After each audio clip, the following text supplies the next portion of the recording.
کہ میٹا کے ذریعے اے آئی کے فری ٹولز ٹریننگ دی جا رہی ہیں تقریباً 1000 ایس ایم ایز کو.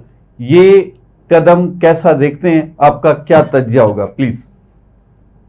نہیں دیکھیں، میرا خیال ہے that's the fantastic initiative. And اگر میں اپنی بات کروں اور اس بات کو تھوڑا سا میں اسٹیٹس کے ساتھ ٹائڈ اپ کروں تو اگر آپ نے دیکھا ہے کہ پاکستان کے فری لانسرز نے لاسٹ 1 ایئر کے اندر اراؤنڈ 1.8 بلین دیا.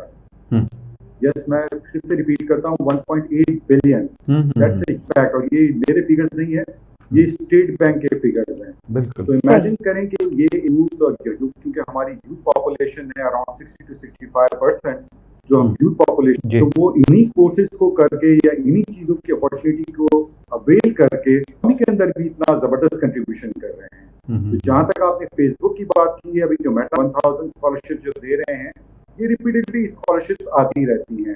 دی other day I sign with Google as well. ٹھیک ہے، ہم نے اپنی یونیورسٹی میں بھی سائن کیا تھا اور گوگل نے سائن کیا. I'm handling the people platform as well as the president. ہم نے وہاں اس پلیٹ فارم کو گوگل کی بھی ٹریننگز پرووائڈ کی. تو یہ بڑی زبردست قسم کی اپارچونیٹی ہے ہمارے youth, and they all should basically oil that.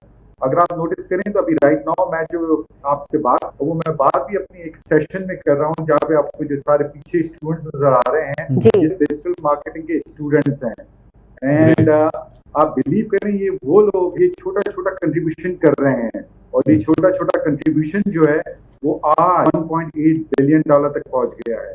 اور جس طرح سے اگر ہم کرتے رہیں، میرا خیال ہے support from all the fronts, تو مجھے لگتا ہے کہ نیکسٹ ایئر انشاءاللہ یہ فگر ہم ملین سے کراس کر لیں گے انشاءاللہ. ڈاکٹر عمران صاحب یہ بتائیں کہ کیا یہ پروگرام ان لوگوں کے لیے بھی یوزفل ہوگا جو ابھی بگنر ہیں ان ورڈ ان ڈیجیٹل میڈیا؟ جی بالکل بالکل. دیکھیں اب کا دور ہے، تو اسکلز کے دور میں اگر آپ 3 to 4 months اور 6 months کسی ایک اسکل سیٹ پہ کام کر لیتے ہیں تو آپ بلیو کریں وہ صرف اور صرف آپ کی نہیں کرے گا، آپ کی پوری فیملی کی لائف چینج کر دے گا. ٹھیک ہے، بٹ صرف اور صرف شرط یہ کہ اس میں پھر آپ نے ایفرٹس لگانے ہیں، ٹائم دینا ہے. ٹھیک ہے، میرے پاس ایکس نمبر آف کیسز جس میں پتا چلا ایک انڈیویجول کی لائف نہیں، اسے پوری کی پوری اپنی فیملی کی لائف چینج کر دی ہے. اس کی سب سے بڑی وجہ یہ ہے کہ آج کل آفٹر کووڈ جس طریقے سے ریموٹ ایریا یا ریموٹ جابس مل رہی ہیں آپ کو، ٹھیک ہے، یہ اپارچونیٹی پاکستان میں پہلے کبھی نہیں تھی. تو یہ بڑی زبردست قسم کی اپارچونیٹی جو ہیں ابھی اویلیبل ہیں. اینڈ ایز یو سیڈ لوگ بھی اس کے اندر آ سکتے ہیں. میں آپ کو بتاتا ہوں یہ یوتھ کون یوتھ ہے. یہ میجورٹی یوتھ جو ہے ان کی 18 سے 24-25 ہے جو کہ فری لانسرز ہیں، جس میں سے بہت ایسے ہیں جنہوں نے صرف انٹرمیڈیٹ کیا ہے اور ایک اسکل سیٹ کے اوپر کام کر رہے ہیں. ٹھیک ہے، and what they are doing wonders.